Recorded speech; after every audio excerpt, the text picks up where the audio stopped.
Am I the a-hole for confronting someone I bullied about their passive-aggressive post about me when I have tried to make amends? I, 29 female, was a bully in high school. I'm not proud of it, but I'm not going to downplay or try to justify it or anything. But I grew up, learned from my mistakes, and didn't repeat them. One of my targets was Ruby, 28 female. We ran in the same circle until high school when I made friends with some people in a different group. You could say they were the popular kids. Ruby, being so obviously on the spectrum, made her easy to torment. We also took advantage of how badly she wanted to be popular. Towards the end of high school, she started to stand up for herself more. In college, I grew up and figured I would try to extend an olive branch. I started off by sending friend requests on social media, which were denied. I did, however, notice that she accepted my follow request on Instagram but didn't follow me back. I mention this because she regularly shares autism awareness and anti-bullying content. I got the message and left her alone. I wasn't going to waste her or my time with an apology that wouldn't be accepted anyway. Several years ago, our old group had a reunion and tried to talk to her there, but was met with short and curt replies and death stares.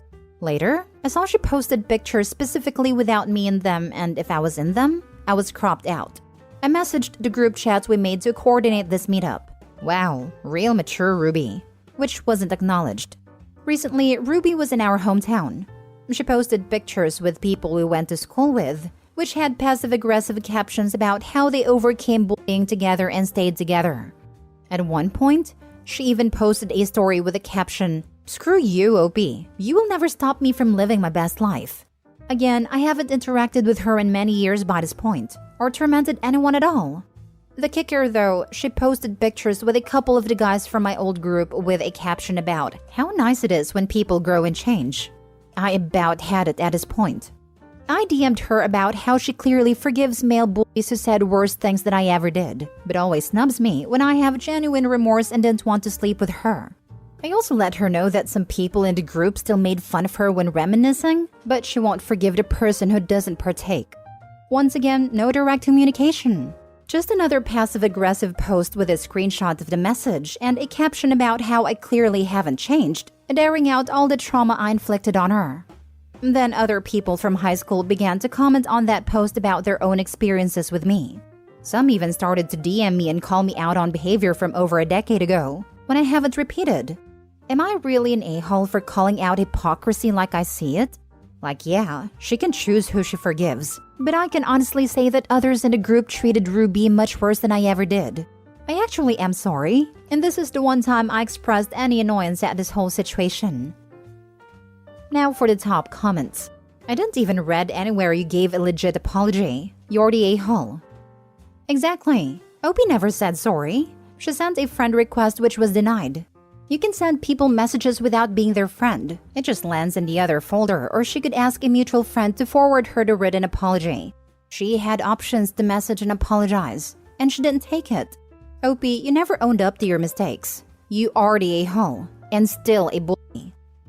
And then gave up because it was never accepted. She couldn't even put in the effort for her non-apology for tormenting the woman. And that assumes all anti-bullying messages are passive-aggressive towards her. Maybe Ruby is just an activist, or has kids or younger relatives who might be harassed for the same condition she has. But of course, Opie's passive-aggressive remark of, "Wow, real mature," is totally fine and dandy. Opie should just leave her alone. You're the a-hole. You tormented this girl and you admit it. She's made it clear she wants nothing to do with you. Grow up and leave her alone. Opie didn't apologize. As far as Ruby knew at first, Opie was trying to pretend they were good and nothing happened.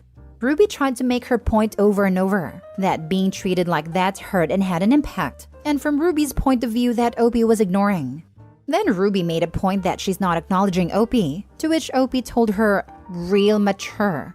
Opie never apologized, and each interaction behaved worse and worse. And as far as Ruby knows and can see, Opie has continued her old habits and intimidation tactics. She sent friend requests on social media. That is totally an apology. Jeez, what more do you want? Opie bullied this poor girl in high school and has decided the way to make amends is to harass her? She posted pictures with a couple of the guys from my old group with a caption about how nice it is when people grow and change. Maybe they actually did genuinely apologize and change, unlike OP. Next story. Am I the a-hole for telling my cousin and his wife it serves them right that their daughter wants nothing to do with them? My cousin Mark and his wife Patricia have 2 children, Jennifer and Lexi. School was very difficult for Jennifer. She had many problems with boys, and a traditional school environment just didn't accommodate her learning style.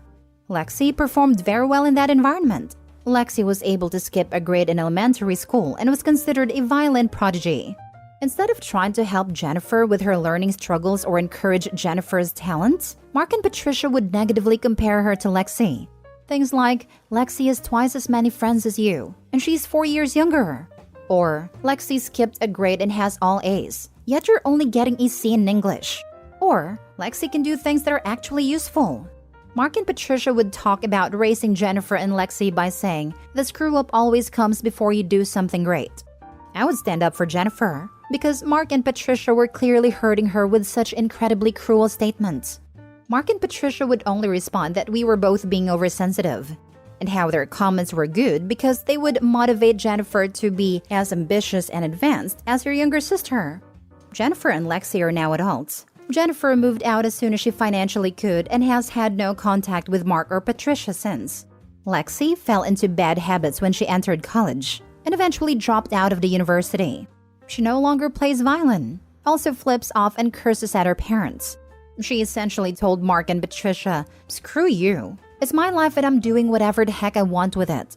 Because Lexi is no longer fulfilling their expectations or doing things they can boast about, Mark and Patricia are now trying to get back into contact with Jennifer. But Jennifer wants nothing to do with them. Mark and Patricia were complaining because after using a 4th phone number to contact Jennifer, she had just blocked them previously. Jennifer called them out for only contacting her because Lexi was no longer available. Mark and Patricia tried to get sympathy by saying they have no idea why Jennifer has abandoned them. But I told Mark and Patricia it serves them right that Jennifer wants nothing to do with them. They always made her feel invalued compared to Lexi. Of course, Jennifer doesn't want to be their golden child now that Lexi has lost their favor. Most of the younger family members agree with what I said, excluding Jennifer. Because Mark and Patricia would have likely never contacted Jennifer if Lexi was still doing what they wanted. But most of the older family members said I was an a-hole because Mark and Patricia are realizing their mistake, and I'm just kicking them when they're already down. Even if Mark and Patricia were truly sorry for raising Jennifer as if she were less than Lexi, it doesn't excuse them from the consequences of doing it. But the older family members are saying it wasn't a time or place to say what I did. Am I the a-hole? Thank you for standing up for Jennifer. You have the right attitude, and it's not your fault they don't want to be confronted with her gross behavior. Too bad. So sad. Not the a-hole.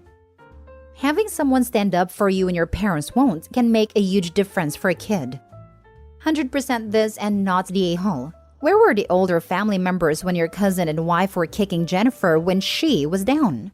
I'm with Jennifer and you. You were wonderful to stand up for her when no one else would. To your cousin and wife, you reap what you sow. They are the a-holes. Not the a-hole. Pretty typical golden child scapegoat dynamic. I live this too, and I wish I'd had somebody like you speaking truth to my parents. You're not kicking them when they're down, because they're still saying garbage like this. Mark and Patricia tried to get sympathy by saying they have no idea why Jennifer has abandoned them. As long as they pretend to not understand and practice the missing reasons, somebody needs to tell them what's what. I'm glad Jennifer has you to do so on her behalf, since nobody else seems to care about her needs in all of this. Who abandoned who in this situation? The parents had abandoned any love or respect for Jennifer, long before she cut them out of her life. Not the a-hole. Not the a-hole. Throw the entire family away, especially Mark and Patricia. That's being horrible parents that play favorites. Jennifer is 10,000% justified in cutting them off. And quite honestly, I hope she freaking crushes everything she pursues in life out of mere spite. It's ironic because Jennifer's talents, which Mark and Patricia called useless and a waste of time, are causing her to thrive right now. Next story. Am I the a-hole for not letting my mother trade my car in that I let her borrow? A year ago, I was in the market for a new car. I had done a project at work really well and received a large bonus. With it, I wanted to buy a car. I had my eye on an Infiniti, but it was a little out of my price range. However, with a trade-in and bonus, I could afford it. Around that same time, my mother-in-law was having car trouble and found out I was in the market for a new car. With typical begging, she asked me if she could have my car since I was going to buy a new one. Now, I don't have the best relationship with her. She has hated me since I got married, but we tolerate each other for my partner's sake. She is a narcissist and believes my partner and I should be nothing more than her personal ATM. So I was against it, but I let her borrow the car. The keyword is borrow. I gave her no title nor permanent rights to the car. Fast forward to a year later, maintenance is needed on the car. She always claims poverty when she wants something, and somehow expected my partner and I to foot the bill. When we said no, she wanted us to co-sign a loan for the maintenance, and once again, the answer was no. Fast forward a few weeks and we don't hear from her. The next thing we know, she pulls up in a new car. I had an eerie feeling, but proceeded to ask how she got it. She replied, "I traded in my old car." What? You traded in the car I let you borrow and got a newer car than I got? Because I let you borrow my car I planned to trade in? I was livid, but I went numb. I could barely keep it together. When I asked her how she could do this, she said the car was hers and she could do what she wanted. Are you kidding me? I was beyond angry. A few days later, I got a call from the dealership asking me for the title. Apparently, my mother-in-law had lied and told them she had permission to trade a car in and could get the title. Cars can be traded in if there is no loan or lien on it, and since mine was paid, they let her trade it in. Now they are trying to sell the car and need a title for it.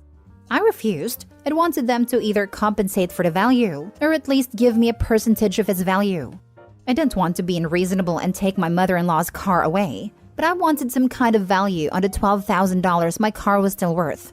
They said they were unwilling to negotiate the $5,000 I wanted, and either I could give them the title or that my mother-in-law could return the car she got and pick up the one she traded in. She is beyond angry and thinks I'm being a jerk for not giving her my car. Am I the a-hole for not just rolling over and giving in? Now for the top comments. Not the a-hole. I tell the dealer you are calling the police unless they return it to you. They 100% knew your name was on the title when they looked it up. There is no way they thought mother-in-law owned a vehicle and her name was on it. They should have contacted you for the trade because you are the owner. A simple search with a VIN number would show mother-in-law is not the owner. I would give them till the end of business day. I think the dealership royally screwed up here. They should have searched the title before doing the trade-in. They failed big time. 100% report the car stolen, report to the police where it is, and let the police go collect it. Dealership has zero proof that you allowed this trade-in. They never should have taken possession without the title in hand. They screwed up and they need to fix it. And the dealer also needs to deal with your mother-in-law. If I were you, I'd get my car back and go straight to CarMax and sell it immediately. End of story. Info. What does partner have to say about all of this? After all, it is their mother. My partner is beyond angry and has cut contact. They're even more upset than me because of the pattern of behavior over the years. Mother-in-law has always been a thief and justifies it by saying the people she takes from have more. Last story. Am I the a-hole for telling my son he doesn't need one of his nannies? My son has 7 kids. 15 female, 10 male, 8 male, 6 female, 5 female, 3 female, and 6 months male. My son and daughter-in-law have 3 nannies. Maria and Sarah works weekdays, while Louisa works weekends. My son works a lot, but my daughter-in-law works part-time and is usually home by 1. Some backstory. Maria and I did not get along at all. When I'd visit the kids, I'd bring the younger kids a present and take them to the park or zoo. She always picked a fight with me for not doing the same with his oldest, even though she's a teenager and doesn't need someone to bring her a Barbie and take her to the park. I've also not been able to see or talk to my grandkids since before my grandson was born because of a lie that Maria told to my son. My son's oldest daughter is very sick. She takes a lot of medicines, and I talked to her once about living a more natural lifestyle so she could eventually get off her meds. Maria told my son I tried to convince his oldest to stop taking her medicine. Son also has the option to work from home.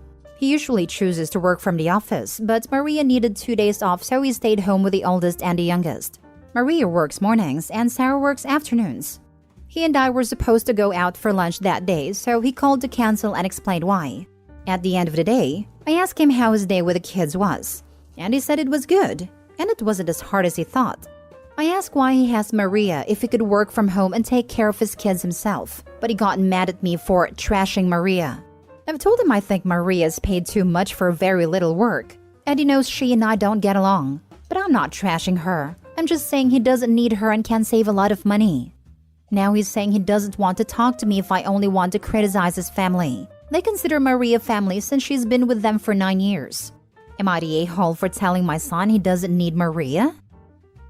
So you tried to convince your sick granddaughter to take on some natural cure scam as opposed to actual evidence-based medicine. Maria told her father exactly what you actually did. You routinely play favorites among your grandkids and pick fights with someone who seems to be doing her job. Yeah, you're the a-hole. Agreed, you're the a-hole. I literally hate people who think medication is equal to unhealthy, and they have to get people off of medication as fast as possible. They praise a natural, healthy lifestyle, while forgetting that the medication is there to help sick people. Medication is liberation from sickness and helps people live. Agreed. I had a relative attempt to convince my mother to stop taking her MS medication because she doesn't like daily shots. I mean, who does? She instead suggested some sort of berry gummy and essential oils for MS. I do agree that if someone is taking a lot of meds to consult with a doctor and see if anything has changed, and perhaps lessening or changing the plan, as sometimes things are prescribed to cover side effects of others. We did this for my grandmother who went from 7 to 2 pills a day, because there was an alternative to one of her meds, which knocked out 5 others. You're the a-hole. First of all, mind your own business. Also, you really expect someone to work from home and take care of 7 kids? You must be daft. Exactly. If he worked from home, he wouldn't get any work done. And he would likely no longer be employed.